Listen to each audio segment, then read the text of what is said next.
Hey guys! Welcome to Couple. Please like and subscribe if you like this video. It feels like this moment in history deserves a definitive ending. It won't get one.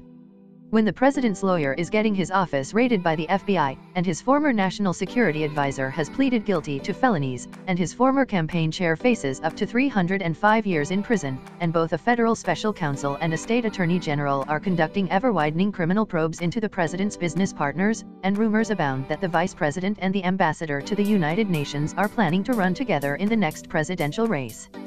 It's reasonable for opponents and critics of the current regime to get their hopes up. In The New Yorker, Adam Davidson compares the present moment to the beginning of the Iraq occupation in 2003 and the start of the subprime mortgage crisis in 2007, both times that marked the beginning of a calamitous disaster, which one could see coming if one knew where to look. This is the week we know, with increasing certainty, that we are entering the last phase of the Trump presidency, he writes. This doesn't feel like a prophecy, it feels like a simple statement of the apparent truth. I don't want to argue with Davidson's prediction of a dramatic demise for the Trump presidency. Jim Newell and Jeet Heer have thoughtful responses noting that the path is trickier than Davidson suggests. I don't know who's right, and I don't want to make an overly confident prediction only to be proven wrong in a couple months or years. What I want to argue with, instead, is the broader intellectual tendency, a yearning, really, of which Davidson's piece is a part. This yearning is for something, anything, to end the death loop that American democracy appears to be trapped in, for a big, dramatic blow-up to fix the system's ills. In the liberal imagination, that blow-up typically takes the form of Trump's removal from office, an event that sets us back to a path of normalcy and sane politics. This yearning is understandable, but it is both dangerous and misplaced.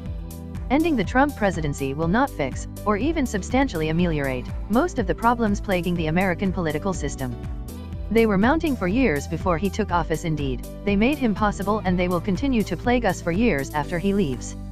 What's more, the desire for a dramatic explosion of the Trump presidency at times seems to blend into a desire for the dramatic blow-up of the American political system altogether, a sense that we need some apocalyptic event that will wipe the slate clean and revitalize our democracy in one big revolutionary motion.